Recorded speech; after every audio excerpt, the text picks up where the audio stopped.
All right, welcome to the Sae Bae cast number 206 with WizardElysian, or as I'll address him, Wizard. Wizard, how are we doing today? Doing well. We're doing well. Just sitting here having a cozy little summer's garden here. Getting some passive not agility, thieving XP.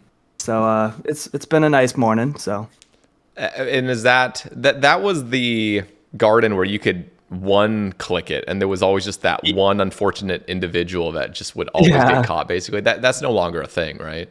no. So I actually first did that during that hype when they like made Squirking Worlds, and I'm like, this method's pretty solid because I wasn't always a huge fan of the way thieving was with the click intensity. Hmm. And then it stopped and I'm like, oh, that sucks. But then there was a plugin that was like you could set it up and you'd see all the little elementals having like either zeros or ones, and then they would all be lined up. And then there's like a timer. And then once it hits zero, you click the tree and then you don't have to do anything. So you do have to wait a little bit between each, but it makes it really nice and AFK. So Nice. Yeah, that seems like a and pretty for the pretty chill from method. what I understand too, is it is a solid pet like grind too, because it's I think 1 in 10K on the tree. So if you're still Okay. trying to get Rocky, it would be a pretty solid way to do it. Do you But know the hours that takes? ooh, no, I don't know the hours, but I will say when I first started it, it was on my main account that I no longer play, and I got Rocky here. So Okay, that so nice. it works. It Yeah. works. I was actually surprised. I was not paying attention, and I was like, out of curiosity, I hit the whistle. Just was like, huh, I wonder. And then it said you can't call your follower in here. I was like, no Oh, way. And then I damn. teleported out, and then yeah, I had the pet. I didn't even realize it. So That's kind of sick. funny. Okay, so before we jump into some discussions, we got some hot news as well. I want to let the audience and myself know because for those listening, I did, make a Twitter post just recently trying to get more voices and more perspectives heard on the cast, and you're one of those people that had just reached out and said, "Hey, I want to come on," and I was absolutely happy to hear you. And there's going to be many more guests where they're not necessarily content creators, they're not big names, but they have voices. They have a voice and they want to share their thoughts on the game we all love. So let's just jump into it a little bit and hear a little bit about yourself as a player and just what you're most passionate about in the game and things adjacent to the game. Let's just get all into it. Absolutely. Yeah, let me preface and say that I used to try content creation, and I wouldn't necessarily say I was a failed content creator, but I had other goals in my life, so I was like I don't need to put the time I was putting in to continue that. But so I encourage other people that are just passionate and have fun parts of the game that they want to share to hit up you, because that's what I did. I was like I can't remember the last time I've streamed or made like a video. But I was still happy to come on and share, I guess, my journey and talk with you about this. But yeah, my name's Wizard, and I've been doing the whole RuneScape since I was a kid. I'm a graphic designer. One of the fun things I have to share about that is I actually designed the Mage Arena 2 capes back in college as a simple Reddit post that I did not expect to ever see the light of day. It was a blog post that, just reversed the colors of the Mage Arena 1 capes. I'm like, these need more love. And we could talk more about that after. But I did that, and that was super cool. That was one of my like real things I really helped cling like onto the game as I continued to get older. It was something I was proud of and able to share with potential like employers and things like that. And that was a very cool moment for me when I was like 21 years old. And then now I do this thing called Style Locked, which is when Group Iron came out. It was actually this fun idea I had brewing of like doing like a Magic only account, and other people have done that before. I think Tedious had one named Trident, and I followed that a little bit. I'm like, ooh, this sounds fun, especially because I like Magic and MMOs. And but then I like floated the idea to my friends. I'm like, dude, what if we did a group account, but we have restrictions? Like I'm the Magic only, and then you could be the range only, and then you could be the melee only. And then I like floated the idea, and it actually like stuck with two guys that are some of my really good friends, and we just went on that journey together. So Style Locked has been a very, very fun way for us to play this game. It helped bring me back out of a burnout. Like I no longer play my main account because whenever I'm playing, it's either my Iron that I made after the Style Locked because I'm like, ooh, I want to play Iron now, Yeah. and then or it's just the restricted account. So that was a lot of fun, and I'm very eager to talk about that because I think me myself, like at the time, wasn't necessarily doing too much content creation either, and I think other people could really enjoy that like style of play. So looking forward to talking more about that. Yeah. Okay, so I'm curious. Do you have that original Reddit post of the Mage Arena 2 capes? So we can. Yeah, let me find it. And Yeah. actually, it did get modified a bit, um, but there are a few similarities that were like literally the same. So Mm-hmm. I will say, so one of the things I first wanted is on the bottom of the capes. I wanted it to be that animation from Magic Trees with the Mm. stars, Yeah, and then yeah. they were like, "Yeah, we can't do that. There's restrictions." And then, sure shit, they put it on the Magic Shortbow. I'm like, "You guys, like, come on." So, yeah, let me find the post for you while we're talking. Yeah, yeah. Because, there's now the proposed Eldritch Veil, which is going to be the Mage Arena 3, basically, cape coming out from the new Delve boss, which is going to be an upgrade to the Mage Arena 2. I don't think they've shown what those will look like. Oh, man. Yeah, this is Yeah, so the hooded wholesome. colors were, and I honestly, this is where it's funny too. The shape of the cape is quite literally the fire cape, and I think you could guess why. Like I just took like when I was making the concept, I just used the fire cape as like a start and then colored over it. And Dude, I did not expect them to use the exact same shape, but they did. I was like, all right, well that's fine. It's the source material. the thing So is, they look so clean. I mean, the Saradomin Mage Arena 2 cape, just the basic one, not the max version, is an abomination. I still will wear it because the max cape yeah. variant, but it looks so clean. And dude, I'm not gonna lie, that Magic Tree stuff that they did with the Magic Shortbow, which to be fair makes perfect sense on the Magic Shortbow, so I won't Yep. flame them too hard for that. But No, just the fact that they said it was a limitation is silly, because I know. but this looks amazing. If it had that sparkle, that's truly like a wizard's cape. It's I got that agree. magic. And some of the comments that were like, I like the idea. It almost gives off a RS3 vibe with it. And I was like, I hear you, but also like I was designing with these are quite literally in old school, like that star pattern. So to me, I disagreed with that feedback because I mean that existed from the game. So to say Yeah, it was like RS3-esque of like, I hear you because like they have animations at the bottom of capes. However, I just didn't agree with that. I would Um, be all about this.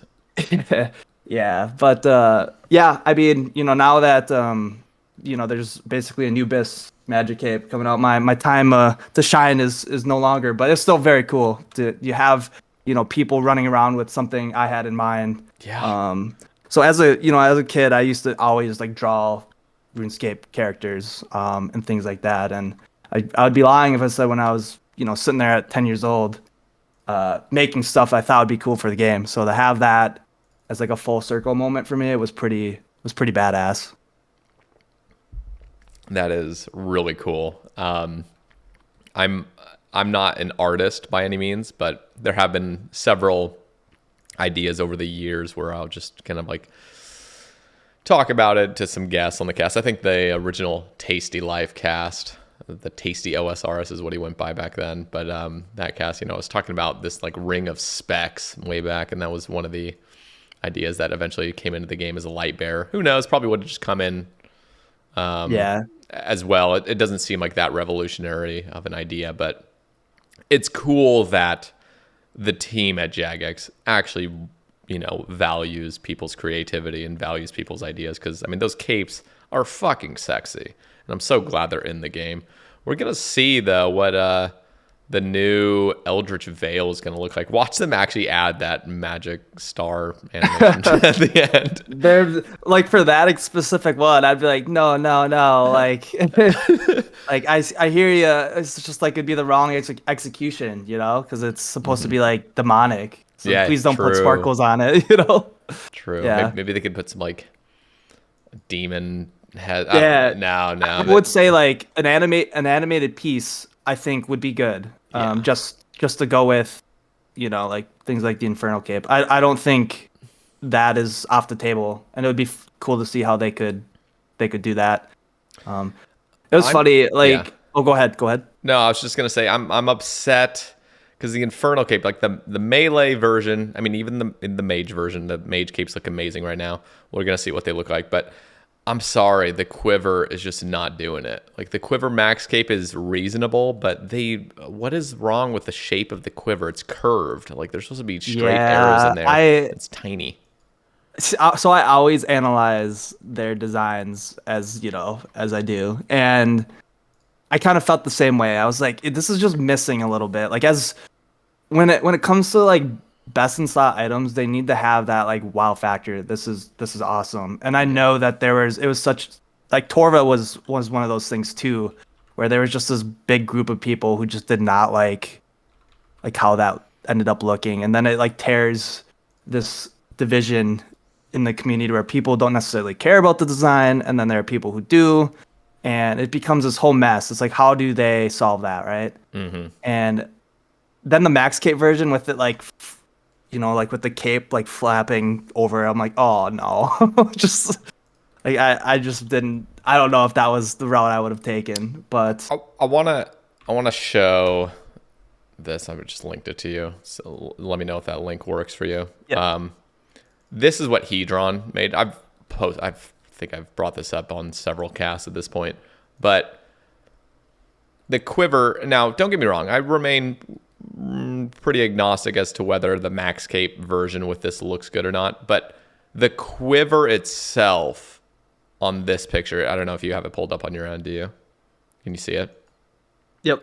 Nice. Yeah, the new version, that the straighter kind of Quiver that looks much bigger, and it makes sense that arrows are fitting in there, looks so much better. It's not the Yeah, I agree. absolute perfect thing, but and again, this is the Max Cape variant, but right now, like the default Quiver looks so fucking pathetic. It looks so sad looking, and I don't know why it's curved. It makes zero sense. So Yeah, well, the curve would insinuate that the arrows are also curved, yeah, and that just doesn't make sense, unfortunately. makes zero sense. So I really Yeah. wish that this implementation had been added with the Quiver. And I also like it how like the arrows are like in and out depending on if it's like loaded up or not. Anyway, just a huge fan of that, and it would have actually worked with the Max Cape having it like this. So I don't know. I'm upset still with the Quiver. So hopefully the Eldritch Veil just slaps on every level. Agreed. I'm looking forward to seeing like what they end up coming up with. I've seen a couple other fan artists like interpretations, and they look pretty good. But I still haven't seen one where I'm like, yes, this is the one. And I don't necessarily have this entitlement of like I know exactly what it needs to be, but I still think I would like to think I have a good sense of design. I mean, I've been designing for at this point like 15 years, so um, I will say, like as a community, I love that we get to have opinions and even pitch ideas that sometimes make it in the game.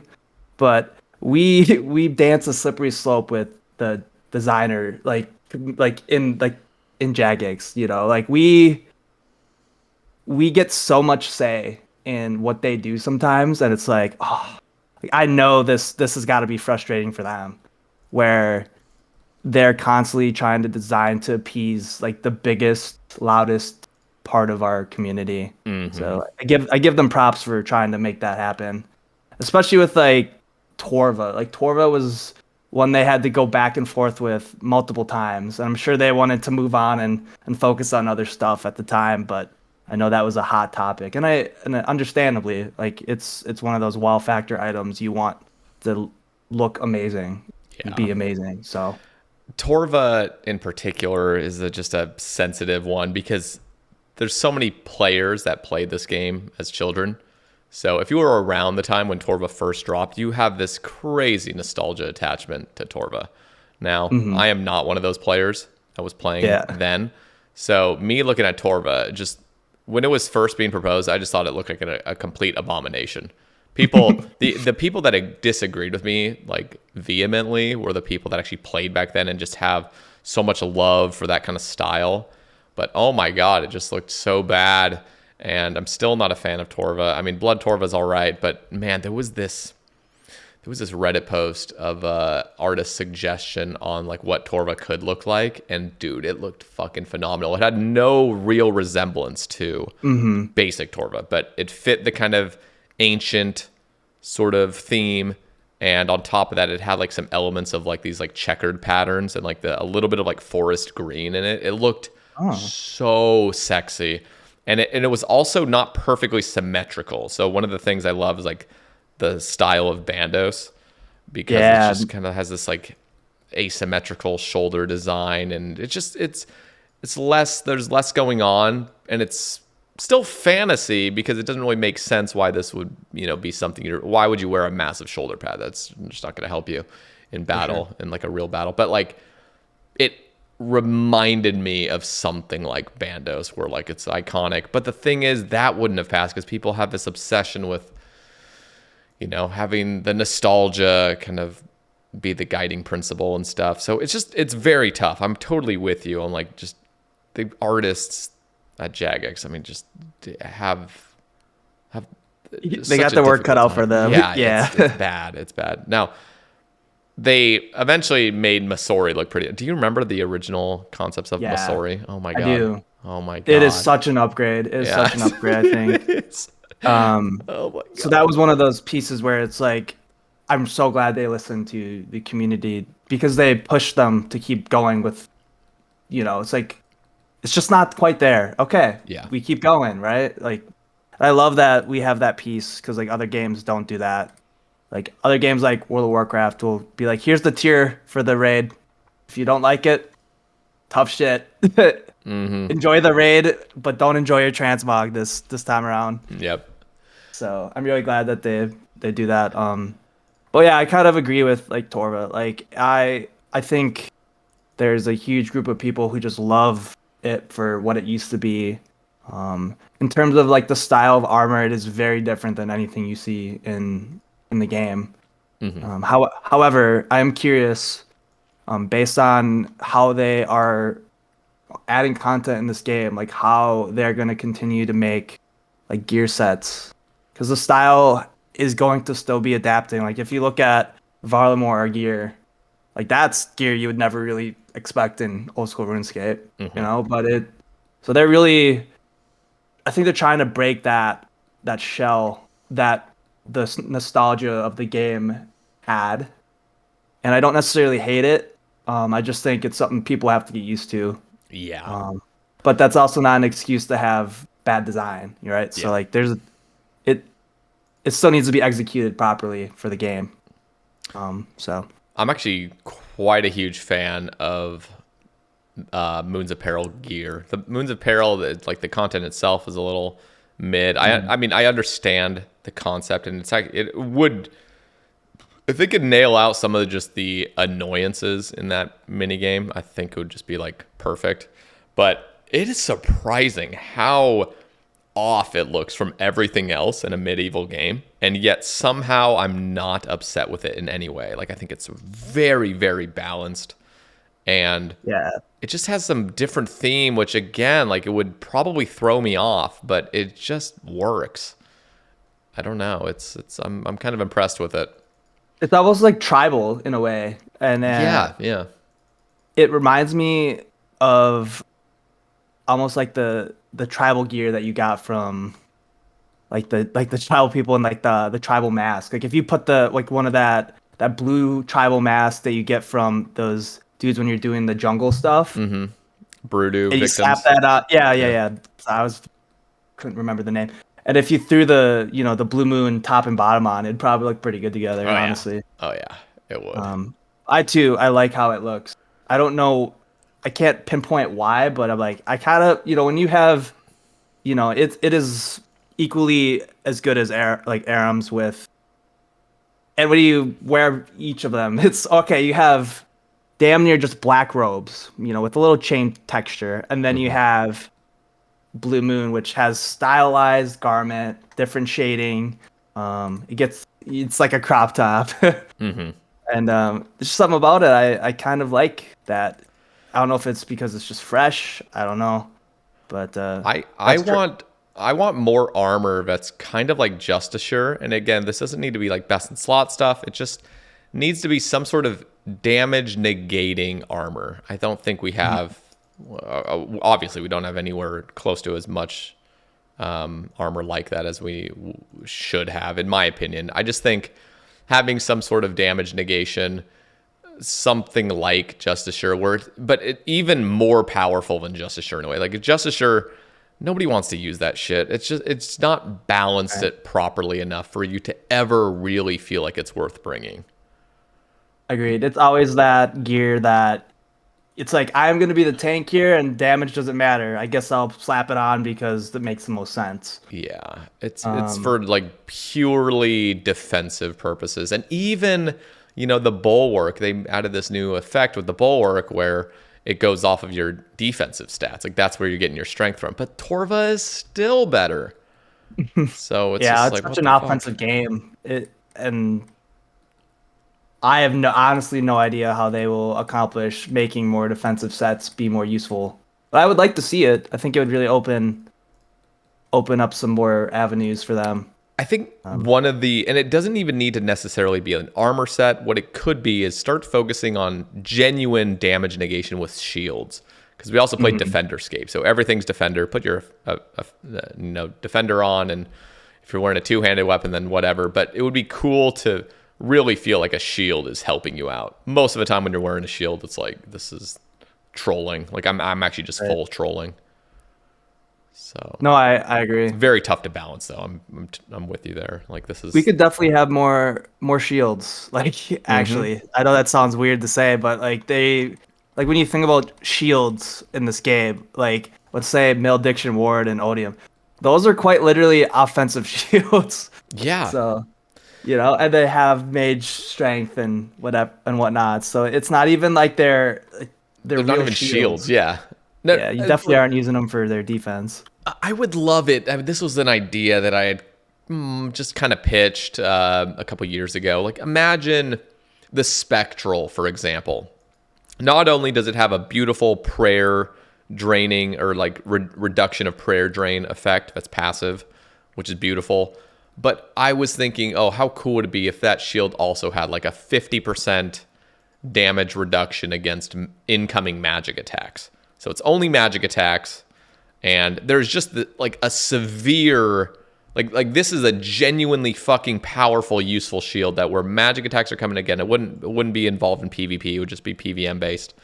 But something where, okay, now we got a shield that doesn't actually offer any offensive capabilities, but this thing is a tank in different ways. It's not quite the Elysian where all incoming damage has this kind of potential passive negation effect, but it's simply just magic incoming attacks. And you would also not be able to use like a shadow in these situations. So it kind of offsets just the sheer power of a shadow. And now you feel like in some situations, if you're taking a lot of magic damage that's unavoidable, you could use this. And even a shield in the future where, incoming damage gives you prayer rejuvenation or something like that. Like there's so many niche options besides just purely defensive stuff. But I think the route they should go down is truly adding damage negation, not just increased chance of zeros, but truly negating damage. Yeah, I think that would be good, and it'll spice up things too. Like we have a lot of content where like if you pray properly, you're either taking no damage or little damage, and it'd be fun to see how that would spice up even like prayer swapping, like Hmm. how you choose to use your prayers. So yeah, I would agree. I think that'd be fun. Um, I'm so curious how they're gonna like where what routes they're gonna take with content right now because they have filled so many niches, and we've been talking about that like with them for so long. They're always filling niches, right? Hmm. I love that they did that, and we've definitely filled a bunch of them, but we are running out of niches to fill, right? So like they just need to start thinking a little differently when it comes to gear. Um, Totally. Yeah. they can't just keep making best in slots. There's gonna have to be like best in slots for different content, not just like best in slot period type thing. It's tough because the idea of a best in slot is so appealing, like the best in slot. It's the same Yeah. thing, we'll talk about delve rewards. I don't know if you've delved into those, no pun intended. I've looked, yeah. Yeah, so they got the Avernic treads, which are just the combination of the three Sir boots into one, which I appreciate because it's very practical. Like in theory, this is completely absurd to come out with a boot that just dominates all boots. But when you're actually playing the game and you're at a point where you're max level and you have everything, the last thing you want to do is do like a 9-way switch and having to bring your boots everywhere. It would be a very big quality of life change to just have it all worn. Boom, you're done. There's no need to switch around. The problem is the future. Like, what are the future consequences of adding something that just conjoins everything? Are we eventually going to diverge from that in the future where, okay, now all of a sudden we have Prims 2.0 that are just, they're better than these Avernic treads, the new best in slot, and now the Avernic treads are seen as kind of more obsolete. Like, it's tough because you got to see the future of the game rather than just where we're at right now. Do you have any thoughts on that? And yeah, I Yeah, guess those boots in particular. yeah. So I will say, boots in particular, that was a solid move because boot switches, even if you're not doing a 9-way, it's like sucks, right? Like, Hmm. but I remember when I used to juggle like my chambers setups when I was learning, I'd be like, do I bring prims for the extra max hit? It's just Hmm. like, Yep. it's not like it's a huge difference there sometimes when it came to boots. So like for me, like that would solve it, like and for people that were at that point when that was a couple years ago, like that would solve the issue for people. One less switch, and I would have to say like, maybe I'm using the wrong example because I would imagine people will have they might not have that like boot switch yet, and they might already be doing chambers, so that might not be the best example. But I do like the idea of earning the ability to not have to do that, you know, Yeah. and it's not like the content's gonna be easy. Like from what they've said, it's gonna be difficult. It should be difficult. So I would have to say it's a nice piece. Now, however, like combining other things, I was a little wary of. I know they pitched that with the shield, like I can't remember what it was called, but it was like that. It was like combining the malediction, odium shield. What was that for? Was that for Huey? No. Do you Um, know?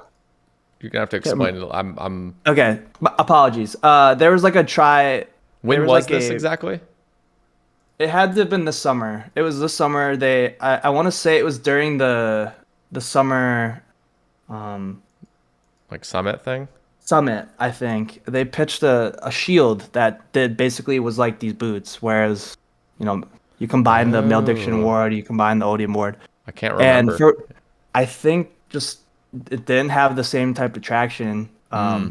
or agreements where people were like, yes, this is a good idea. Let's put it in the game. Was it gonna be a best in slot or just a kind of mediocre thing of all three? Because I was would it? imagine it was just going to be a mediocre thing of all three. Okay, I think I might Because mildly recall that. Yeah, keep going. because like there's Twisted Buckler and there's the Eldinus ward or whatever that are better than those items Hmm. already. So I think it would have just been like this combination for just to do. I Yeah, don't remember why it got ditched, but it might have been because it just didn't make sense at all to use. those mediocre it would be the same thing if they were to come out with these Avernic treads that are actually just not even best in slot, just slightly worse. That just wouldn't feel good. Like nobody would want that trash. It's only going to make sense if it is truly the best in slot, and it only also makes sense if it's truly practical, like something like the boots. Not having to deal with those switches is going to be nice. One of the points that was actually, I brought this up maybe last week or something, but somebody reached out to me on Twitter. In fact, I'm gonna give them credit because I didn't actually say their name, who it was, but make sure I'm getting this right. Zuvi on Twitter actually reached out to me, and he was saying, how cool would it be if there was this new thing called, what did he call it? Let me just make sure he's getting it right.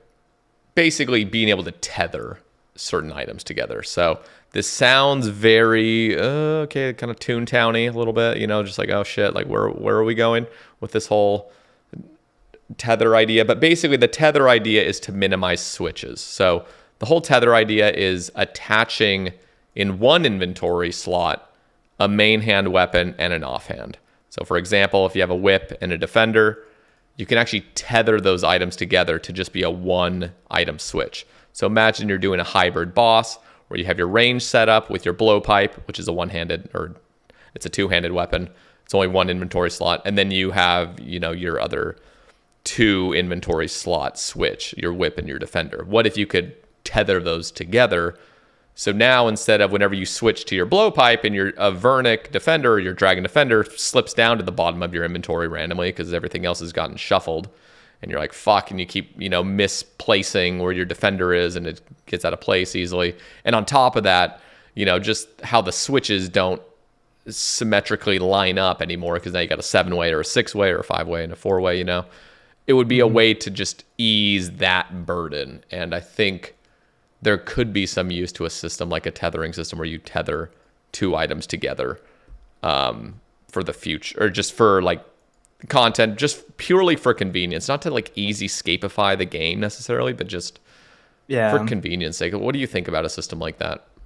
Yeah, I don't think I'd be opposed, and I totally get the frustration of doing switches when it's like uneven and then things start getting shuffled. Oh, dude, I I hate when that happens. So when you said that, I'm like, oh, dude, I don't ever, I haven't really ever been vocal about that, but it is definitely a frustration, and I'm sure people feel the same way. Now tethering, like it just, yeah, that's the thing that those people will scream that it's easy escape type of thing, and I don't necessarily disagree that it is making elements of this game easier, but there's also doing stuff like that also helps with producing content that can be more skill based, and you have less to worry about with your like inventory. Like the challenge of the game should be less of you switching in your inventory and more about the mechanics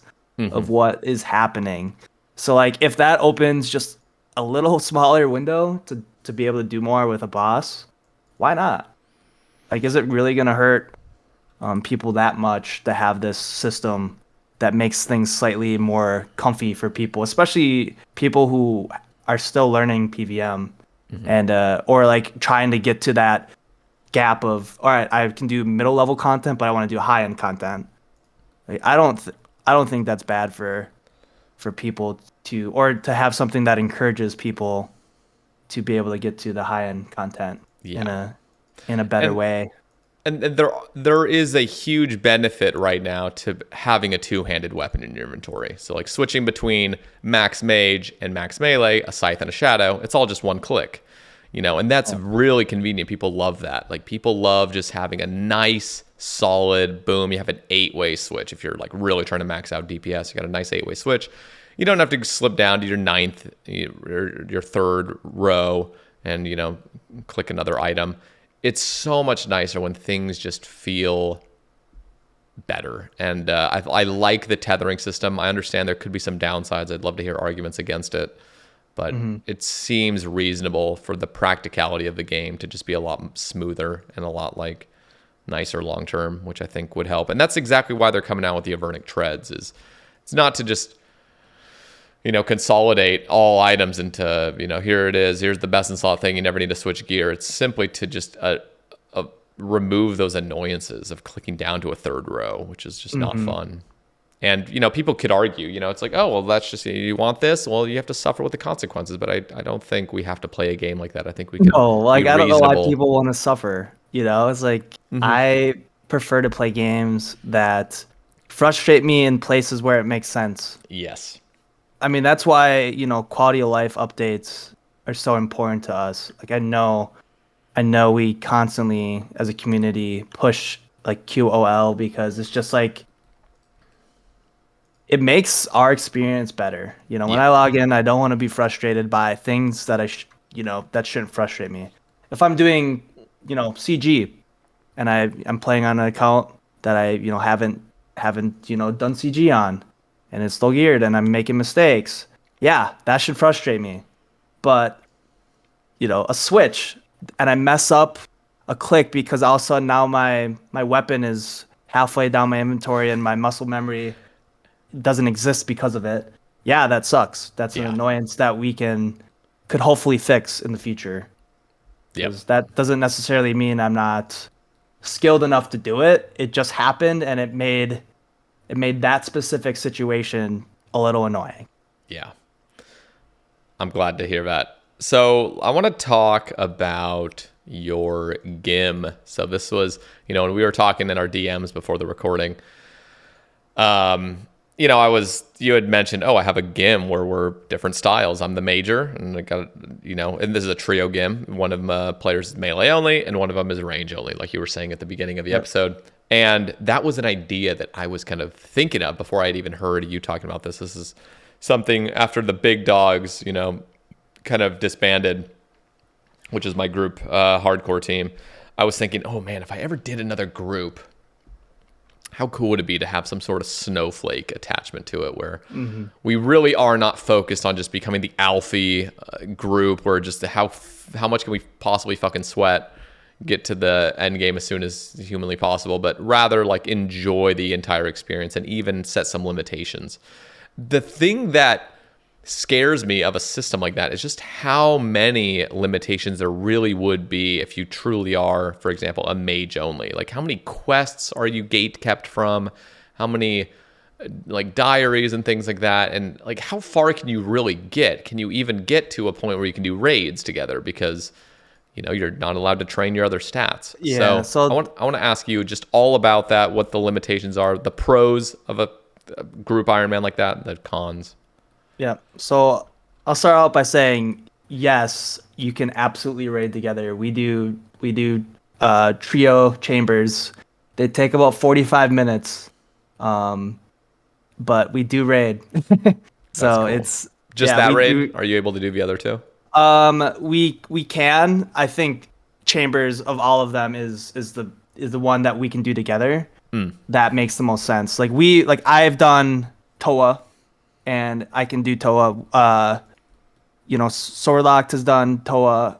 I'm gonna say it's range locked, sword locked, and wizard locked, and so we can do all the raids. But I think as a trio together, we can really realistically only do chambers together.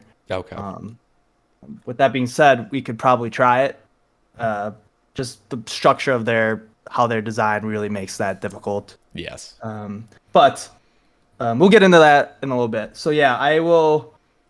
Yeah, there's so many limitations, and honestly, the fun of it was kind of going in blind and discovering them as we went. Like, can we do this? Oh, nope, can't do that, right? So we just got into it, and as we were going, we are like, oh, can we do this? As like, we already kind of knew we couldn't do Zora at all. Like, none of us could. Mm-hmm. So, blowpipes off the table for range locked. The Trion of the Swamp was off the table for me. And that was something we accepted early. And there, as we were going, I was streaming a little bit at the time. People would hop in and try to be like, no, you can do. It's like, no, trust me. We've done this. We've extensively researched what we can and can't do. So there's that. At some point with Mage, I'm like, dude, I can't get a powered staff uh, until I'm doing Kraken. That sucks. This is as a Yeah. like just Mage casting for me before I got a powered staff.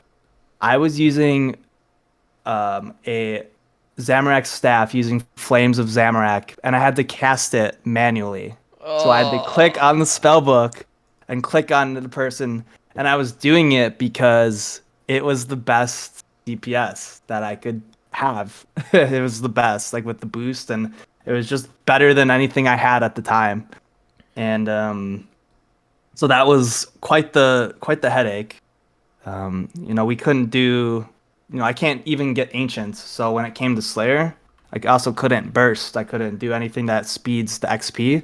So a lot of the time I'm just casting in a corner, safe spot, and just making it chill. And it's just so slow. And it still is. Like on the occasion, will have a little spurt. I'm like, oh, I'm gonna do some Slayer, but it's just super slow, even with what I currently have. Hmm. Um, What were the so, most fun parts of this oh, system? well, it was for one, it's really fun to get items that you won't ever get to use yourself. So this was obviously my first iron that I like played realistically, and 50 mediums in, I got ranger boots, and that was my first ever ranger boot drop, and I Holy was shit. legitimately happy to get ranger boots for him that early. Um, but it was just crazy that the first time that I got ranger boots, I had to give them away. Just like, here you go. Never get to use those. Yeah, that's where it's like the true loyalty to Yeah. the group comes in. You're like, okay, like Um, I'm sacrificing for you. one of the other real excitements was the Rev Cave and Rev Weapon update for us because at the time, like I said, we I was manually casting. I didn't have a powered staff. Well, that update gave me a curse scepter, which was amazing because then I could start doing chambers. Hmm. And then we were able to do some wilderness bosses with Vigoras and things like that once we got that. But that was really exciting for us because it just made things quicker. Like I was able to get to the raid much quicker. We were able to do content much quicker. We used the bow was like a better spec weapon than anything Range Locked had at the time, and but he got stuck. He was 82 days straight in rev caves until he over 15,000 rev kills to get that bow, and he got like Jeez. four not Thamaron scepters. Hmm. He got like six maces, so he was struggling hard. But yeah, he spent a lot of time in there, so it was like a nice reward to finally be done there. That was real. That was real exciting for him. That Are was you real guys, exciting. sorry, Go ahead. are you guys still playing pretty actively? Not as much as we used to. We've definitely taken some breaks. This weekend we did like 15 or something raids. So Oh, we damn, are nice. the grind has slowed down. We used to play the hell out of those accounts. So we are still playing, but we have all gotten quite busy with life. Mm. So we do have the goal to get best in slot like possible, like whatever's possible for our accounts. That has not disappeared, and we hope to someday be there. But it is brutal. I mean, I am 140 plus. Like I got a arcane at 100 KC, which was super dope to get augury on that account. But Hmm. I haven't gotten a purple since. So we've done Damn. about 140 ish raids, and when our whole team's not on and can't do because Sorlock's from the Netherlands, so our timing is Yeah, weird. yeah. But a lot of the time, like I'll just do a duo with range locked, and he's on his main iron, just to get runs in. But I've only seen one purple so far. Now, But go ahead. no, no. I wanted to kind of just ask, like, is there any restriction on this game that you, or not really like restriction on this one in particular, but having played a restricted group Ironman, have you considered different builds, like something like a chunk lock with, a future game, not necessarily that you would do it, but just theorizing a really Yeah, fun game that you think would just be perfect? I think for why I think this like the locking yourself to a style really spices things up. Like just based on that experience. I mean it. I would say that the chunk accounts are fun. I would get lost in some of those grinds that are just crazy in those chunks that make it just miserable. I, Um, I I was I was thinking more like, and it wouldn't even have to be an extreme chunk necessarily. And again, this is just one of the ideas, but you all three start off on a chunk, and Ooh, yeah. it's like you're all on different areas, and you can share that group storage together. So you kind of are Ah, getting this yeah. diversification of like, ooh, give me this item so I can do something in this chunk. And again, it wouldn't have to be the extreme thing of killing, just committing genocide on Lumbridge men and women like Limpward did, but just, something more basic where it's just, okay, like do a few tasks and move on. And then you end up trying to meet each other. Like one of you starts on Karamja, one of you starts on like Varlamore, and one of you in like Mauritania or something crazy like that. That is that would be a lot of fun actually. I think that could definitely make some interesting experiences. Especially because um like you're just gonna discover items along the way that will be useful to someone else at some point. Yep. I mean, we found those things too. Like, oh yeah, like I could actually utilize this, drop it in storage. Like, it was fun having that like some of those moments for us. I will say, the one thing that is fun and is super cool, but also takes a little bit away from like a personal experience, like so Sorlock got absolutely spooned at Tob. Like he started tobbing with a dragon long like a sword. Like he got in there as soon as he could. He's a very very good PVMer. Yeah. So like having him as our sword guy was actually huge. But within 5 kills, he got in a verdict. Wow. Yeah, so and it was fun watching him try to get groups. People were like, "Is this a joke?" Like, they look up the stats. At the time, he was like 80s, and he's like, it'll be fine. Like, come on, let me join." And he was holding his own. There were times when everyone would wipe, and he would be the only one alive, saving groups. Like, he's very good. I will stress that. But people look at that account and they don't know that, so they're like, So it takes some time to get people to raid with him. But yeah, he got a Vernic at 5KC, and then he just started steamrolling. Like, I'm gonna tell you, he got a scythe on Oh my Swordlocks. God. He got a scythe. He got the pet. He got Justiciar legs, Jesus and fucking Christ. he got me a saying. Like one day, I Holy wake up. shit. I wake up and there's a saying sitting in the group, right? Oh my And for God. me, super hype. But I didn't personally get the drop. That's where it's like, oh, that part sucks. But also, like we're Still though, playing that's as the a team group. aspect. Yeah, and you got the Yeah, I Ranger love boots, that. And I like, although some people might minimize that piece for me No, because that's just how it has to yeah, go. it's such a fun way to play that have these items that if this was a normal game and you got a saying, it would be yours. You earned it. But your team, that has no use to him. It has a ton of use to me.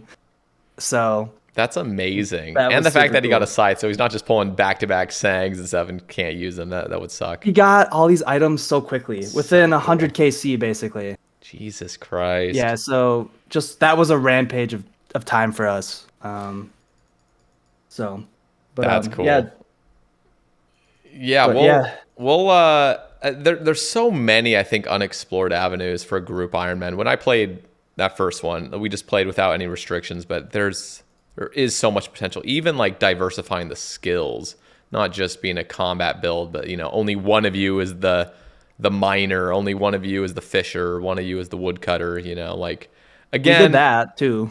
oh Like really? we just like for focuses, right? Like Okay. so we Okay, had so you could still diversify a little bit, but yeah, like and it's not to say that we couldn't train those skills. Like there are definite needs, but like for me, I knew that I'd be doing more chambers, so it's like, all right, funnel all the herbs to me because what's get me to yes. 78 so I can make brews and things like that.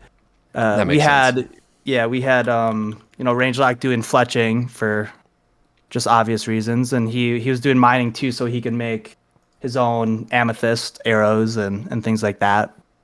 So So I want to talk because you said this was your first Ironman experience, and since this account was made, you've now actually started playing a normal Ironman. Is that correct? yeah, yeah. And how far has that account come, and are you loving it?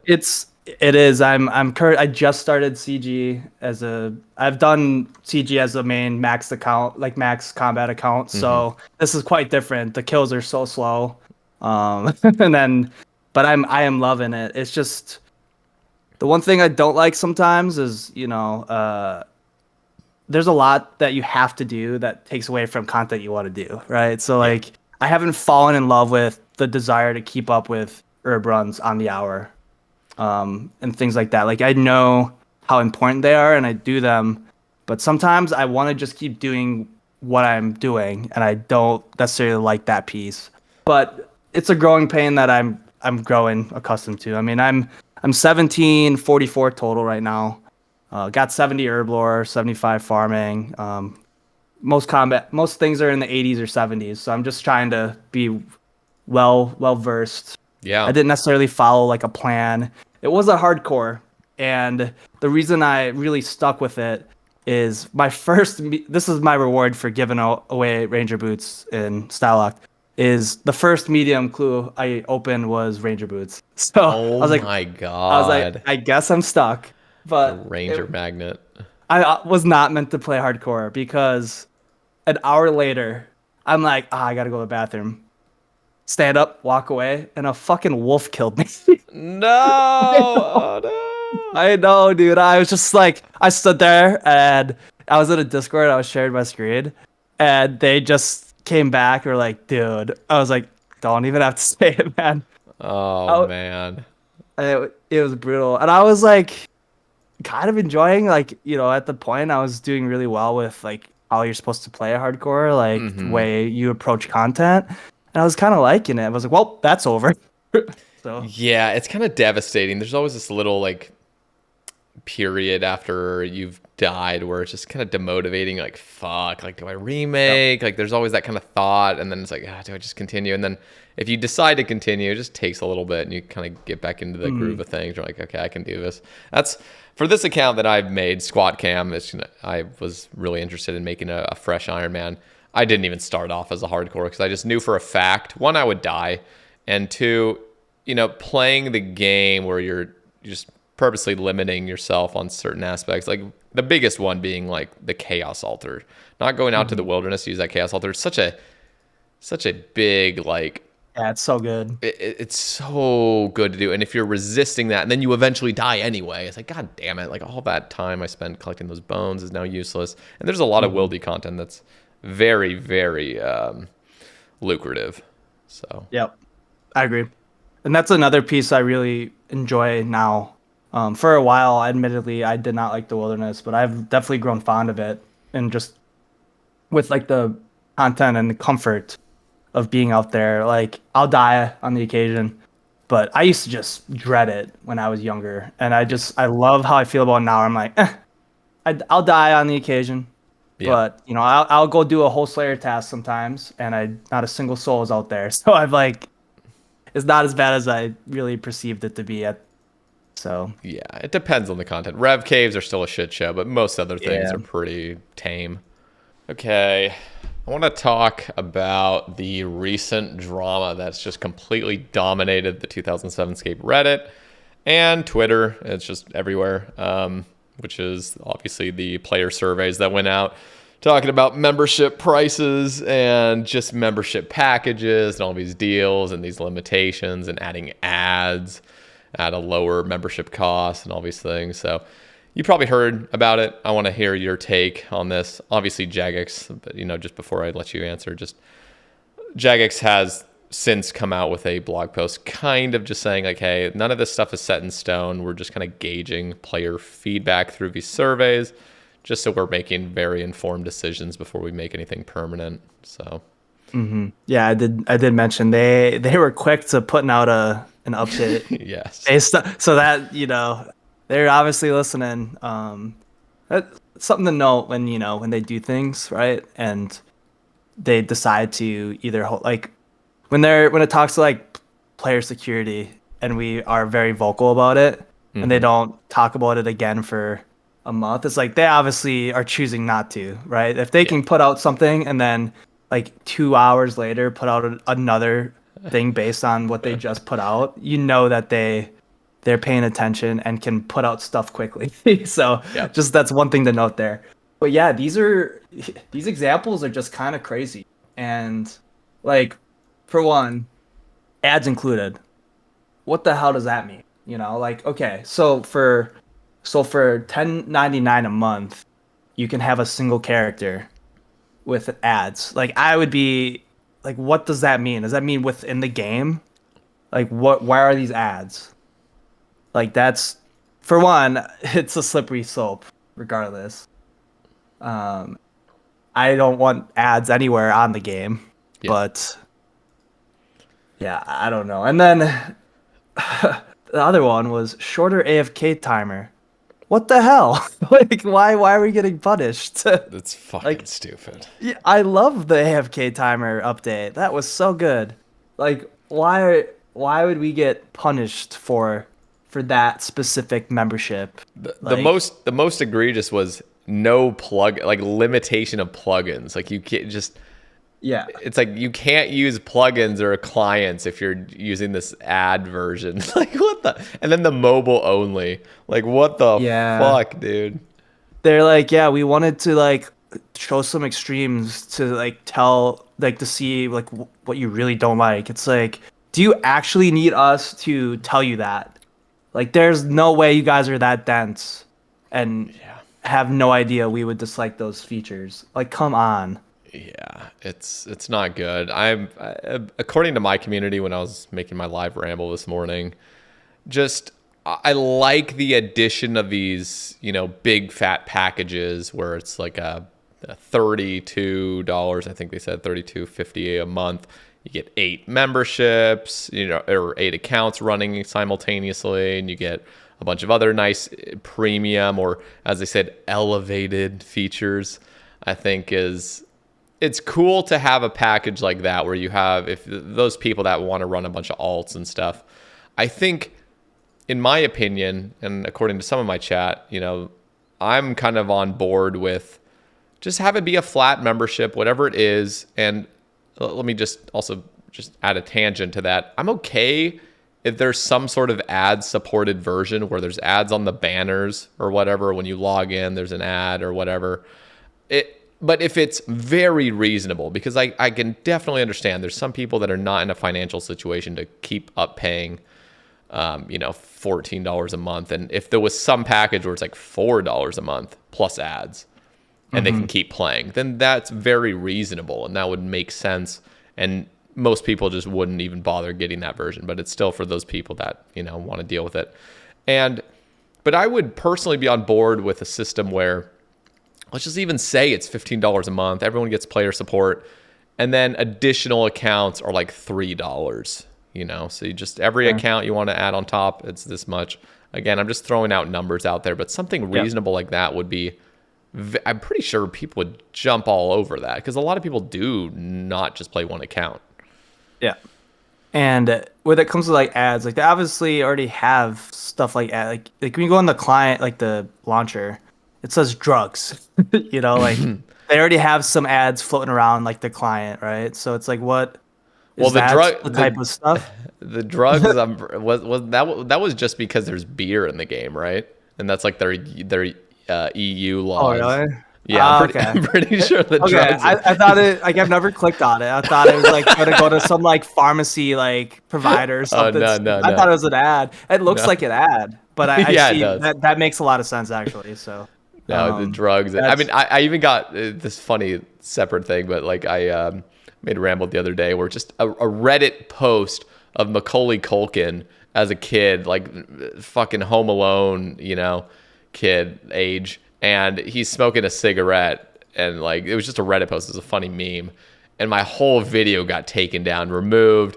YouTube gave me a warning, like, hey, like you're promoting like children doing drugs and stuff. And I'm like, no, I'm not. I just browsed like this Reddit post and I just saw a meme. Like, Jesus Christ. So they take it very seriously with any sort of drug or alcohol thing, and they have to make it listed now. So But what we're saying about membership, yeah. I don't know why it has to be this complicated, really, because I mean, let's be honest. Like, if you look at other games, like let's say World of Warcraft, which has been a paid model just as long, and they've been able to have this. Listen, you pay 15, you can have 30 characters. We don't give a damn. Just you have membership. I know, like comparing both isn't necessarily, it's not a direct comparison on what the games offer. However, like it still seems to be That's much more reasonable. reasonable. Much more Yeah, reasonable. It like doesn't feel 15. shady. No. And I know that they're trying to push those numbers up even with RuneScape. And I guess my curiosity is like, how is Blizzard able to? I know they have more money than Jagex. I will say that right now, but it's like World of Warcraft is still a very, very large game that requires a lot of. And if they're able to do that and hold their own from this long with the $15 model and have whatever characters, why can't Jagex? Yeah. Um, Yeah, I mean, old school RuneScape is an amazing game, and even if they were to have some system where it is just, even if they were to shoot up beyond $15 a month and just say $30, here it is, $30 a month, you get unlimited accounts on this thing, like something where it's just, okay, this is the fucking full ass premium package. Do whatever you want. You have unlimited accounts on this. Something like that, I wouldn't be against. And then, if you just want the very simple thing of just one account and you get everything else included and it's just $12 or something. I don't know. And again, they have not set anything in stone. They're just gauging the player feedback in a very delusional way, but right. They should have gave us good examples too if they're trying to gauge what we really wanted, because none of these things look good. Like I'm not looking at any of these going like, oh, this would be great. This option, this one for sure. There were a couple that kind of made sense. I mean, one was like $17.99 for 4 accounts, but then there was like some disclaimer like, oh, you get the you're lacking this little bit. Like, what the? Why are you including these punishments? Why are you including these punishments? It's so weird. Yeah, I would say generally though, if there was another option that literally didn't have to be the same price as 2 full memberships for having multiple accounts, that's already a win to me. Because I play on multiple accounts. So as long as there was an option that made that second cost less than a full membership, I would already be happy with it. Yeah, just based on what we have. Many of their packages made 0 cents too, because it was one was like $11 for the ad version of a one membership. Oh, and then if you want to add an additional on this package, it's $14. Like, where the fuck did that come from? Like, why would it be more expensive to add another character? How does that make any sense? Yeah, there's one that was the 8 member characters, and that's $32.49 for a month. It's like, I don't know how many people other than like real invested content creators that play on 8 accounts. Exactly. So that number is just way too high. Way too already, because. Yeah, I might play on 3, sometimes 4, but I'm definitely not playing on 8. Yeah. So. Yeah, it's crazy. We'll see what they kind of settle on. But yeah, Reddit's up in flames, Twitter's up in flames. Jagex is getting a bunch of backlash. There's even like posts of, players canceling. Just like, here's I'm out. See ya. Like, good riddance. I always see those, and it always makes me happy that people would. Boycott like that hard, because we do love the game and we want it to be good. And when there's things like this, it's concerning. But I want to know how many people actually canceled their memberships, because we're all so addicted. Doubt a lot of them. Yeah. It's always fun to see some of those very vocal people that we see on like Twitter that are just, we've seen them, we know their names because they just sometimes have the most outrageous takes about the game. Mm-hmm. They just throw in insults left and right. But then you see them still like logging absolute degen hours into the game. And Yeah. it's like, Yeah. yeah. Yeah. How mad are you, right? Like they're still winning, you know? Yeah. No, I mean, that's kind of the issue. I mean, I even include myself in that camp somewhat of like, I hate bots. Like, I'm very outspoken about the botting issue and the rampant cheating and just gold farming and all this. And I feel like there's so many ways to really drill down on this. Again, this is an arms race. It's not going to ever be finished, but there's so much more you could be doing. And I'm not going to quit the game over it, but I mean, I'd love to somehow like, spite how I feel like they're, I don't know, treating the whole bot things. Like, I don't know. It's just tough. Like, I'm still playing this game every single day, and there's Yeah. things I want fixed, but If I had to guess yeah, their mentality sitting there in their office meetings, they're like, we still have bots, but we still have good numbers. So what's exactly, is it exactly. that's where it's like It I sucks. absolutely agree with you that bots are an issue, but they're looking at their numbers saying, Yep. is this worth our resources? Yep. Clearly not. Our numbers are still going up. So until it actually went down because of it, I just fear that they're never going to address stuff like that, Yeah. No, they'll which, just do the bare minimum. They'll do you whatever know, to keep the. As soon as they see numbers dropping, they'll do something about it it. is a But company. It is, it's like it's yeah, capitalism, baby. yeah. Yeah. So let's kind of change gears. I want to ask you about some of your, I don't know, potential gripes with this games or the things that like you've, I don't know, that you focus in on. Like, are there things you don't like about the game, or the things that you really do love about the game that you want to see more of? Like, where are your thoughts in like PVM and skilling? Do Sure. you have problems with this? Let's just like Yeah. get some of your So, takes. yeah. I'm going to just, before I start, preface that my takes are definitely not coming from like a high level PVMer. I've done raids, I've done most of the bosses, but I've definitely not. I have untouched pieces of the game that I can't have opinions on. Just like Infernal, I have not done it yet. And would I someday? Yes, I think I would definitely give it a try.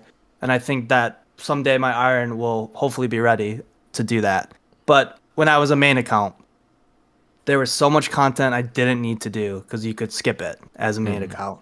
So my gripes come from stuff that just really sucks to train or do.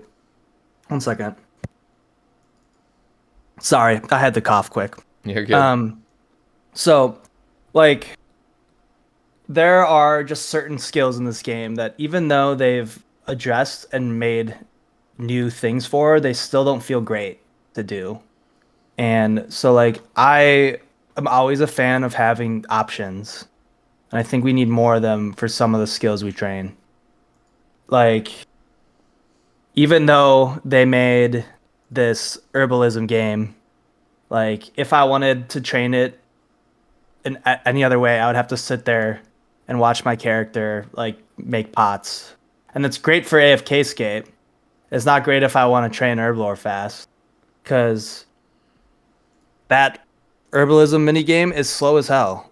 And it's just I tried it. I'm like, oh, that sucked. So I'm definitely not gonna put a lot of time into it. Um, I don't know, like click intensive stuff. Like I don't want to risk like carpal tunnel to accomplish goals in this Hmm. game. And like anything that doesn't reward me enough to do those things, I have a very sour taste for. So, What are your favorite pieces of content, skilling wise, ooh, in yeah, game? I loved Guardians of the Rift as like as Yeah, content. that seems to I be pretty universal. Yeah, and I know, and I think that being like the loud majority for people, it means it was just good. It was successful. Um, Obviously, Winter Todd is like one of those pieces that was necessary and was also successful. I think those two, as like a whole, were successful pieces. I like Temporos too. I don't think I like it as much as those two, but I think it was fun. Like I grinded that out and got the pet and spent like a crazy amount of time on this iron early to get that done. So, So you're a um, fan of the new sort of mini games that come out, and ultimately, as long as they feel fair, I yeah. think as a main, mixology doesn't really make much sense. Minus just getting the Mhm. rewards, or if you're clogging, getting the clogs. In it to an Iron Man, it's very well balanced in my opinion. In fact, Yeah. some Iron Men would even say Okay. it's actually overpowered because of how So, much additional herb XP you're getting per herb. yeah, I know it really ramps up at a certain level, and I will say like my opinion comes from having 70 Herbivore, so it may be I just haven't really got to experience It's much better at it's 99. That's for yeah. sure. So I will go ahead and say that you probably have a better gauge of that than I do. But I like if I have to click more that I also am going to be rewarded. And I'm not saying it needs to be overpowered. I just want it to be along the lines of what it would be if I was, obviously better than like an AFK. That's for sure. That's Like, fair. but I don't know. I just with skilling, like I want to still not hate it. Like Yeah, and I it, don't I don't hate every skill. Like I love that I can sit there and chop trees when I'm doing stuff. Love that I could fish and hang out when I'm doing stuff. Like in college, I just every class I was in, I was fishing, and I so love I love that. yeah, no, and I think most people love that variety. Just being able to really just chill out when you want to, and be able to train most skills in a really chilled out fashion. Hmm. So you haven't done the Inferno, but what are some of the PvM pieces of content you enjoy most? Let's exclude raids for now. Are there Okay, yeah, bosses yeah. in particular that you Oh, enjoy? I loved Vorkath when I did it. I got an early pet and dipped, so I haven't done that in a while. I love the elements of God Wars that is like more of doing it with buddies. Mm, So like when I have to do it solo, I think I might. I hopefully like that piece, but I love doing content with groups yeah. as an MMO. I know I'm gonna feel that when I'm get more into PVM as on this Iron, because I know a lot of that content I won't be able to do with groups. But I love being able to tackle stuff as a group. It's just fun. Yeah. I like that. I'm with you. Um, I haven't gotten a chance to do those Desert Treasure 2 bosses, but I've watched plenty of content, and that's right up my alley for the type of PvM I can do and will want to do. So looking forward to handling those. Um, that just looks fun. Um, in terms of that, so we got raids, got Vorkath. I would love to. I would say Gauntlet is another one that I think is one of those pieces that shouldn't ever be ignored by an account like it Iron, right? Like it's just way too good to not do. So I like Gauntlet. I used to hate it. Like learning it, I hated it. And Yeah, then yeah. now all of a sudden I'm like, dude, I want to do some CG. So So, let me ask you, because this is, we're getting into this controversial territory about like dry protection and things like that. oh, yeah. Because there's people, and now you're experiencing it firsthand as being an Iron Man, where, luckily, you've had some good luck. You've had some Ranger boosts. You got a teammate to pull you a Sang, but on your new Iron, people start suffering. I mean, truly Hmm. suffering. Like the game is just not fun. I follow a skilled girl on Twitter, or Lauren. She used to stream a lot, and she's been on her Iron grinding CG for a couple of years. She's 1500 KC now, still no pet, still no enhanced. And it's just like, you see stuff like that, and you see much worse. I mean, I've seen people go 3600 dry of an enhanced seed. That is unbelievably disturbing. And then on top of that, you also see people get incredibly unlucky on like a Tebow, which can even go crazier. People have gone Yep. years and years without pulling Tebows and stuff. And so I don't know if you've thought about this, and I don't know if you have an opinion or a strong opinion, or just what your thoughts are right now, but What do you think about a Yeah. potential So dry or anti-dry kind of system? I I'll start by saying I haven't. I think the most I've ever been dry is like 20 mil XP for Phoenix, which isn't even that bad. So I'm gonna start by saying I don't have the grounds to really talk about dry protection. What I will say is I if I had to imagine myself in that position, right, where I've done 1500 whatever CG and I don't Yeah. have the drop, I would be losing my mind. Especially nowadays, I do not get to play this game at the level I used to.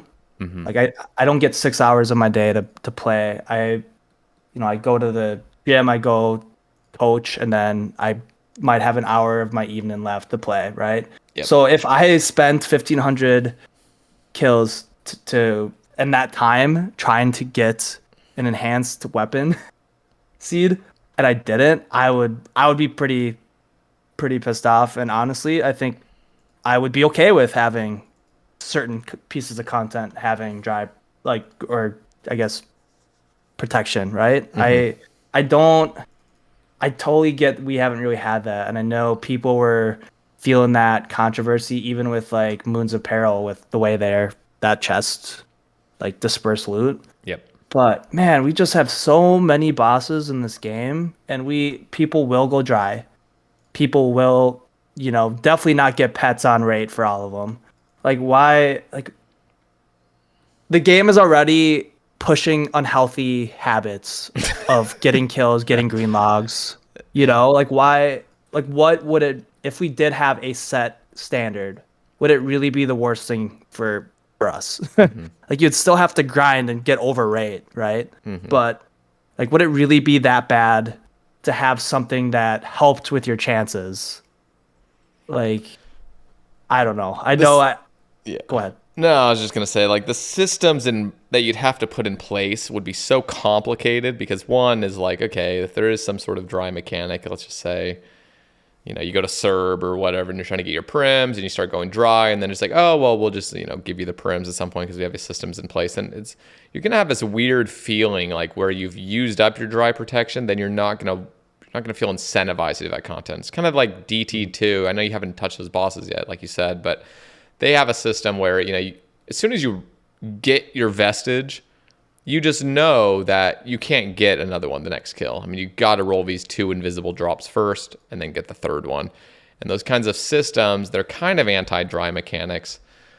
And it's tough because a lot of people don't end up liking it. There's problems with it. My Mhm.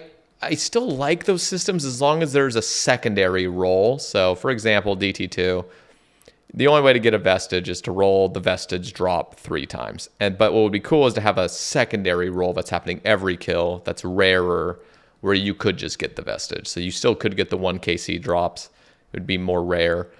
And for me, my take is just really look at these drop tables and find a reasonable drop rate for these. I mean, I talk about this on so many casts, but just simply doubling the purple chance at Cox would be a phenomenal change. Right now, the purple chance is so outrageous. I mean, like you said, you Oh, have I you have know. 1 Yep. arcane and 160. Like, what the fuck is Yeah. that? And I'm thwarted by points doing magic Of only, but course. like I'm still getting like 18k points in these raids. Yeah. Like it's still dry. Like I calc like what I should be expecting. I'm definitely dry. Like Yeah. for another It's one. not, is that fun? So Like, it's not, it's just, oh it's devastating. Like, why yeah. not? Yeah. So my whole take, and again, like, we are not playing. I think those drop rates may have seemed more reasonable back then when the only raid in the game was Raids 1. The Hmm. only content was Zulrah and God Wars and Raids 1. I mean, that's just like kind of what it is. So Jagex is probably feeling the need to, oh, shit, we got to kind of keep people around. So let's make these drop rates just fucking extreme so people keep playing. But we're playing a way different game now where there is just so goddamn much variety. I mean, if you were to start a new account right now, I mean, just there's so much shit to get. Oh There, yeah.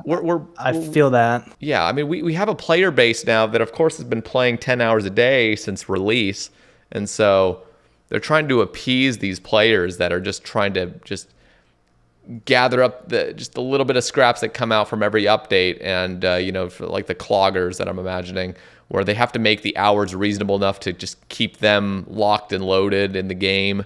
But for the average player, coming out with egregious drop tables at this day and age is just very silly and counterintuitive and just bad. I think it's much, much, much healthier to just have very reasonable drop rates, and you can still appeal to those very high-end cloggers that are, needing the game, neating, Neeting, just full on, just unemployed. But do that through cosmetics, do that through pets, do that through the things that aren't gear upgrades. Like, people want to build up their arsenal, and you can flex with the cosmetics. You can flex with the jars. You can flex with the random kits. Shit. Yeah, ornament kits, exactly. So I think taking a step back and rebalancing these old archaic drop tables like Raids 1 and Fasani's Nightmare, and then in the future making drops very reasonable. I'm talking like not even 50 hours for a solid. I think Bofa's like 80 hours if you're like pretty good at it, something like that. I mean, that should be like 40 hours, optimally, in my opinion. Like, I think things should just not be devastatingly rare, because you have to remember people going dry. So again, this is a whole issue that's very hard to balance and resolve. And we're talking about it too, and it's like, unfortunately, we don't have that solution. I wish we did, and they obviously don't either, because every time a new boss comes out, there's a new type of drop rate for an item, and I know they're trying to figure it out too. Yeah. But it's like some of those are absurd, and the core of it was them just kind of winging it, saying it's going to be this, and we think we have a reason why we're doing it this way, but we honestly have no idea. Like, I know they have data to like show things and what makes sense, but they are still thinking like, we want these rates to be high enough that they'll grind it. But what happens too is people get dry and then they quit the game. So like, what do you want to risk, right? Would you rather have someone feel happy that they got an item, or quit forever because they spent 20,000 kills to get an item, or a pet. I know pet. I get how satisfying collection logging is, but damn, is it just a dangerous slope those cloggers are playing with this game, because my God, you're never going to finish that damn thing, and you're gonna constantly be frustrated. I mean, even Extreme Log for Tedious, I mean, he almost got 200 mil to finish his Wintertot log. Like, are you kidding me? You just started that account and you got thrown right into this outrageous grind of months of Wintertot. Yeah, it's a tough. I mean, the game is so expansive now. It's just so much going on, so much complexity, so many players to cater to. You got the casuals, you got the role players, you got the PKers, you got the skillers, you got everything, and then you have to gauge, how much people can realistically play. But you also don't want to devalue grinds. I think, some people might even call me a hypocrite in some ways by like trying to just decrease the amount of time it takes to get PVM drops, whereas I'm pretty strongly against just arbitrarily raising XP per hour on things. And I think there is a slight difference with that. You can't go dry on XP. Like, it really is a set goal. Like, if you want to max an account, it's a set hours. You can't go double the rate of maxing. You can't do that. And so I think where there's a 1-to-1 input and output, that makes sense to have it be a set amount of hours. You get that prestige. But when it comes to RNG grinds, especially when there's so many bosses, so many pieces of content, you don't need to go set those real extremes where like a T-Bow's 400 hours. Like, Jesus fucking Christ. Right. Yeah, those are absurd hour like averages when you think about it, for each item that will be extremely beneficial to the progression of your account, right? So I mean, imagine like all the content you unlock with a T-Bow, like, and not that you can't do the content without it, But man, does it make that next grind that much better when you have Yeah, one. and it's fun. It's So fun having a Tebow. People yeah. want it. Yeah. Okay. Are there any other sort of topics you want to touch on? I I mean, We've touched on most of this. I'm trying Actually, to. one question before I actually jump into that: is there any other sort of art stuff that you've been working on, or any other posts that you've kind of made? Uh, Obviously, we talked about the Mage Arena 2 yeah. kits, but So yeah, I mean, I guess so. I did that, but I also did like for a while I was making a lot of art for like the RuneScape community. So one of the things that I guess helped put me in a position to, I guess, have some people know me is I made like mascots for like people that were like RuneScape oriented, like a Snorlax with a Ultimate Ironman helmet on and things like that. So like I actually like got very passionate about making mascotting, but I was like, what if you put two passions together?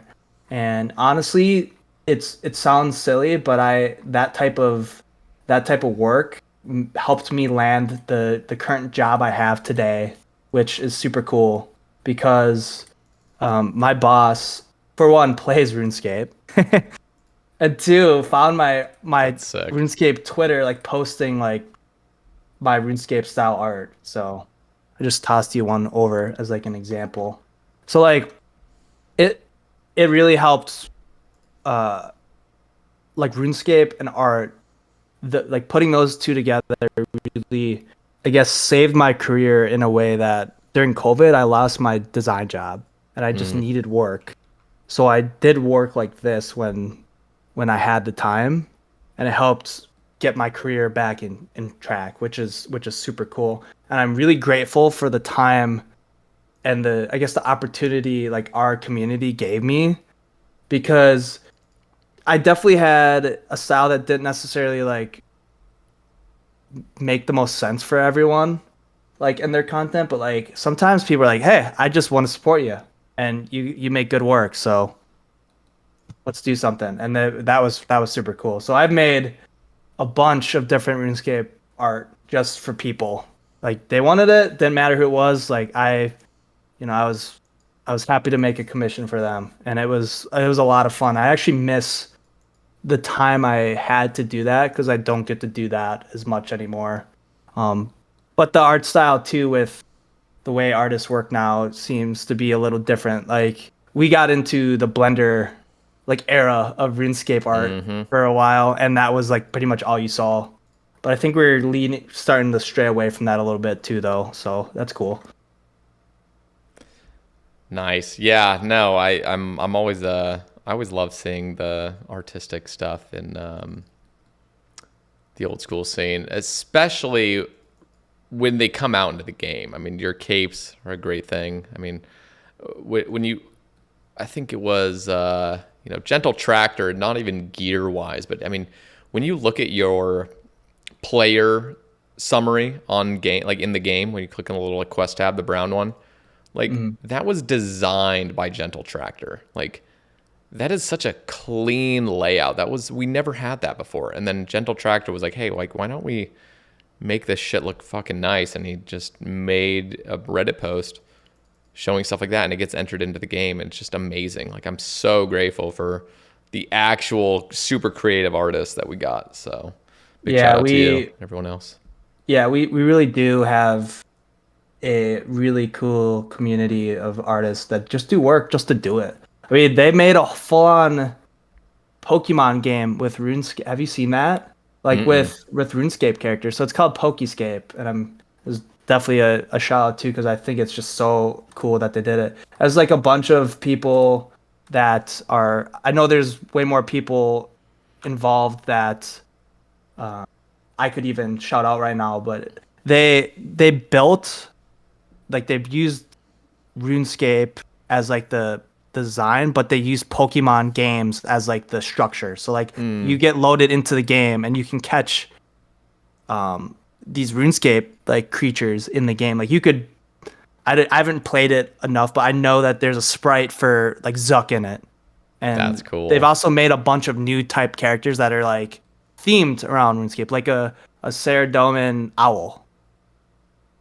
Like that's That's pretty cool. Or cool. a Guthix owl. I think Yeah. you start out with a bird that's either red, green, or blue, and then that's what it evolves into is like a an owl, which That's is dope. I know. So and they did that just as a passion project, and I if I had the time to play it, I absolutely would. I know it's in like a beta form right now, but just the fact that that exists and it wasn't like something that was realistically done for money or to get money, like I'm sure there is like a fund for it. So if there Hmm. is, if you guys like Pokemon and RuneScape, give definitely look at that, and they've earned it. But that was a passion project from what I understand. Like no money, like realistically was expected. So and it's like a full game. It looks incredible. I played for a couple minutes just to like give it a shot. I'm like, oh wow, this is super cool. And then they had a list of like 1,000 different RuneScape Pokemon like mix-ups that they designed as like the like pixel art, and Yeah. it's phenomenal. That's sick. Yeah, I never. I feel like there's so much, so many people that play RuneScape that I mean, just our whole generation loves Pokemon. I never quite got into Pokemon as much. I got kind of into Yu-Gi-Oh, and then I fell away from Yu-Gi-Oh. I mean, as a kid, Yeah. Yu-Gi-Oh was definitely, in my opinion, cooler than Pokemon, and I think because I saw it that way, I like really took a step away from Pokemon, where everyone else was still obsessed with it. And I Hmm. still kind of have that regret because so many people love Pokemon. It's so huge. It would be cool to Yeah. still be obsessed with it because I played like Game Boy Pokemon. Those were the Hmm. fucking dopest games ever. Yeah, they're fun. I think for me, like Pokemon is always like an enjoyable thing. Like when Pokemon Go came out, I'm like, all right, like I'm down. Like, say less. That's fun. So what do you Um, think about Nintendo's direction with Pokemon? It seems like I feel like, and eh, again, I don't follow it, but I go on Reddit and people yeah. are always whining about like just how bad their games are, how little quality they've put into it, how much more Oh, they could. yeah. So I'm pretty stuck. Like whenever I've like replayed, I'm pretty stuck on like older generations, like Gen 4, Gen 5.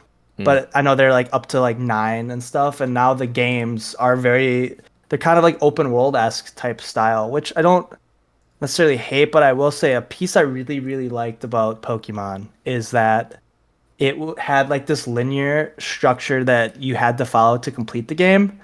It didn't necessarily mean you had to follow it, but there was a very like you do this, then you go do this because you have to, and this is what happens. And I think that was good, especially as a kid, like being able to understand the game. But I think right now they're pushing out of that, and I don't think it's necessarily working the way they want it to. I But see. I haven't really experienced like the newer ones to be able to give a full consensus on it. But yeah, I don't know.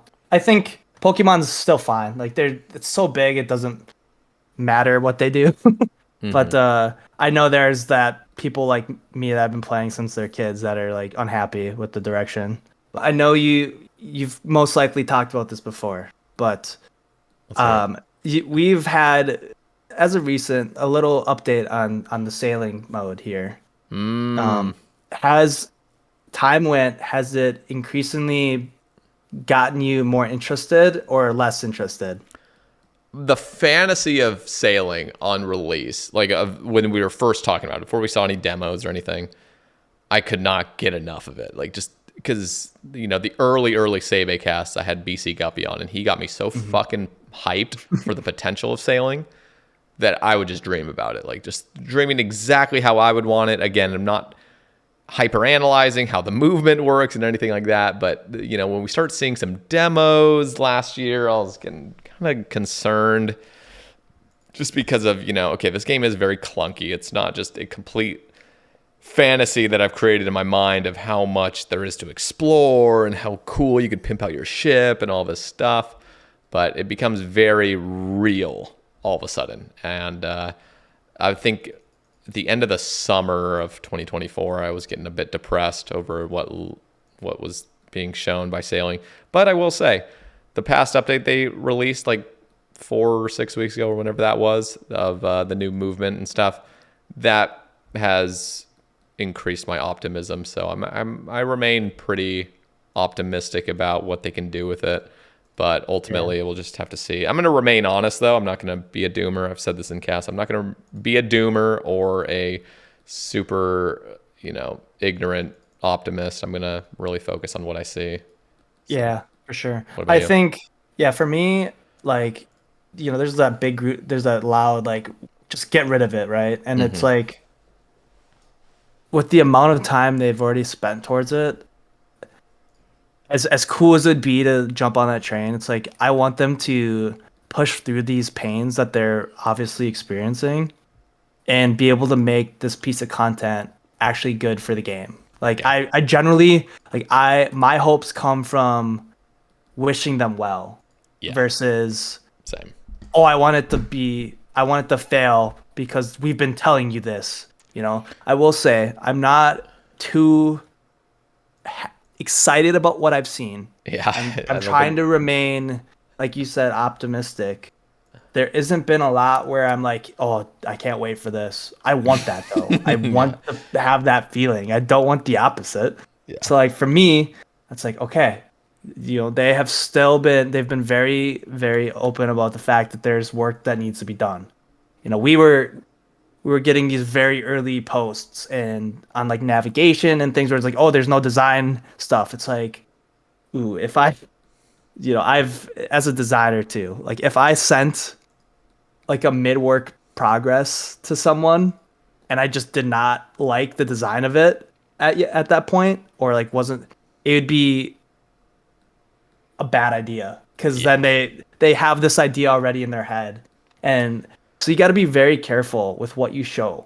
And I think they might have jumped the gun on showing stuff just to show, because those early posts really jacked people up on their idea of sailing. And now they're going to keep that opinion the entire time. It doesn't matter what you show.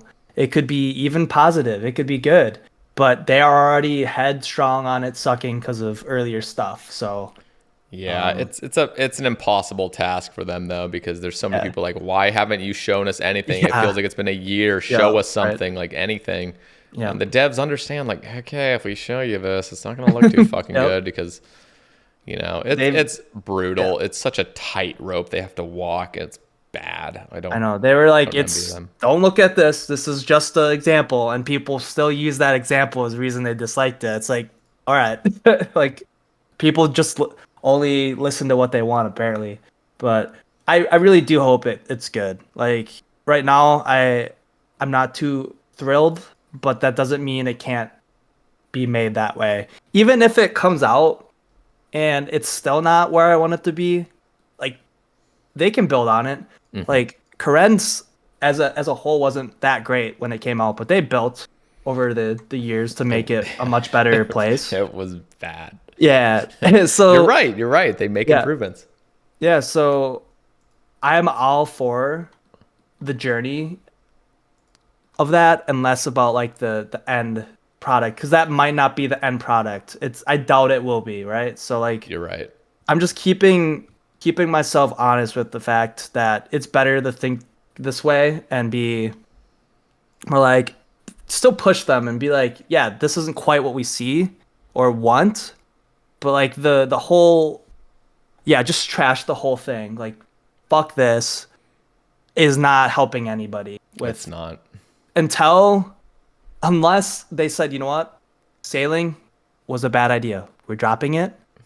Unless they do that, all that talk is for naught because it's going to be put in the game. And now you have only just bashed them and not given actual feedback that you would actually want the sailing skill to be.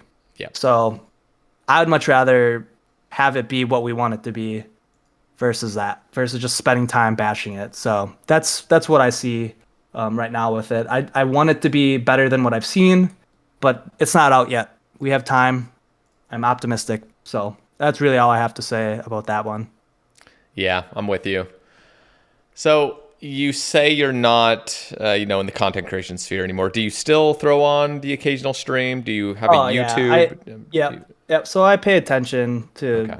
I still, I'm still playing and throwing streams up. I generally wish that I still was. But I think I really hurt my own ability to grow as a content creator for a while.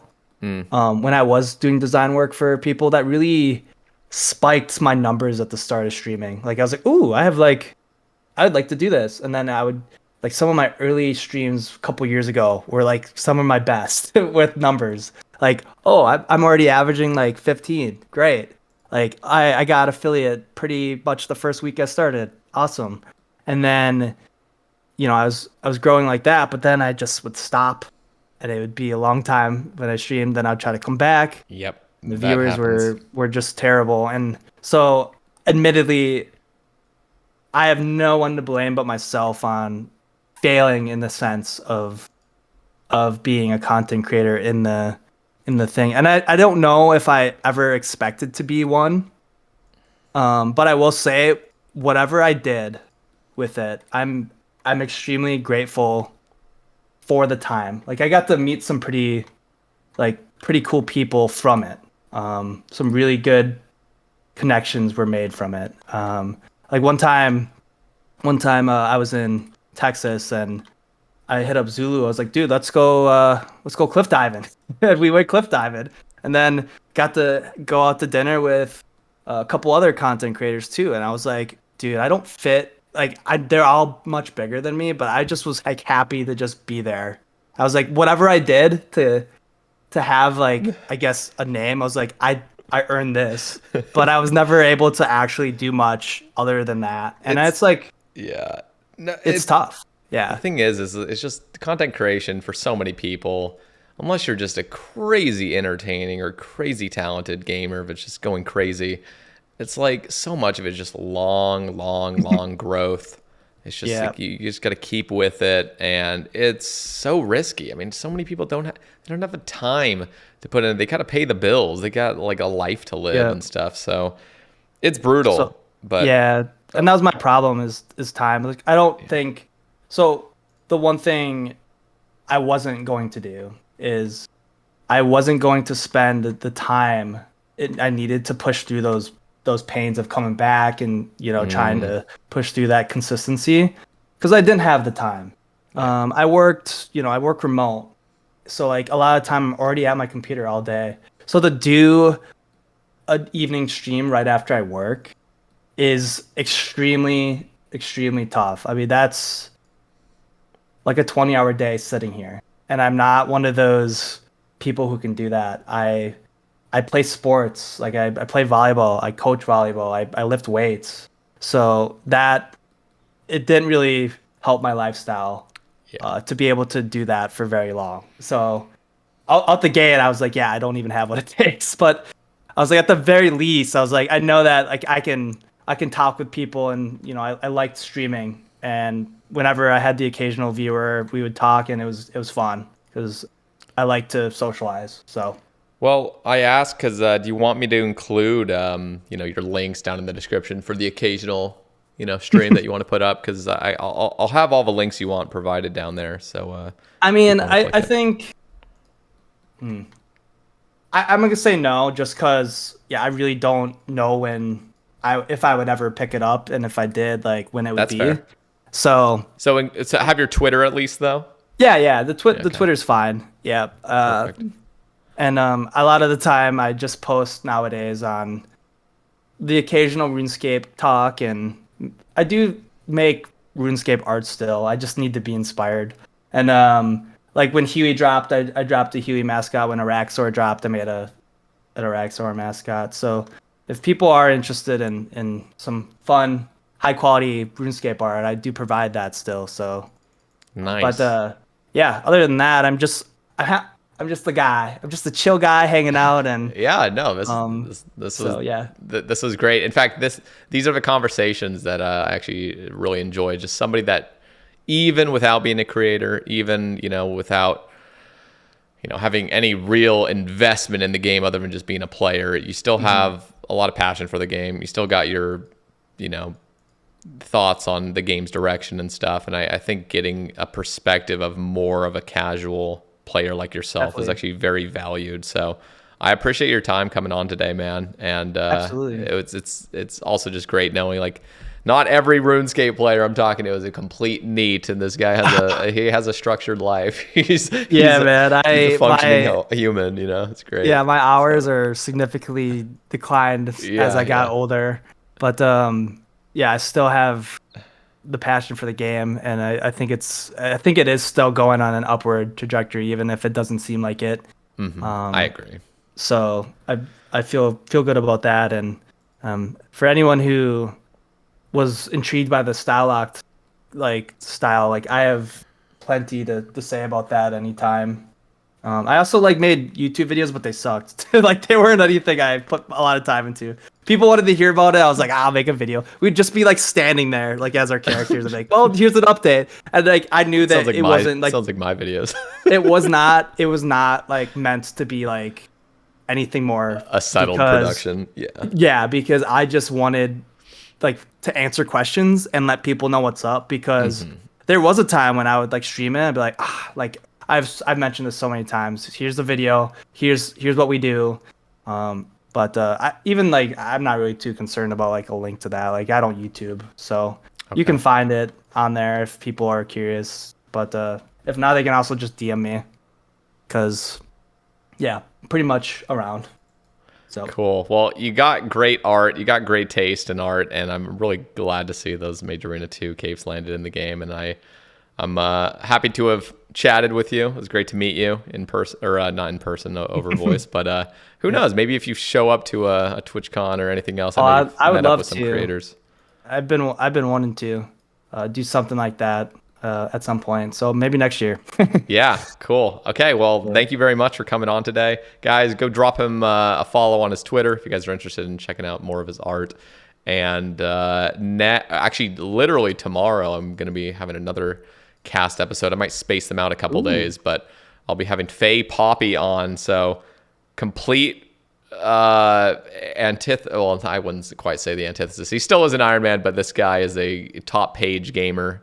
Not quite the casual, not quite but yeah. So we're gonna have another nice high level gamer perspective on. So look forward to that. Ooh, nice. And Wizard, thank you again for your time today. Appreciate it. Absolutely, I appreciate you having me on.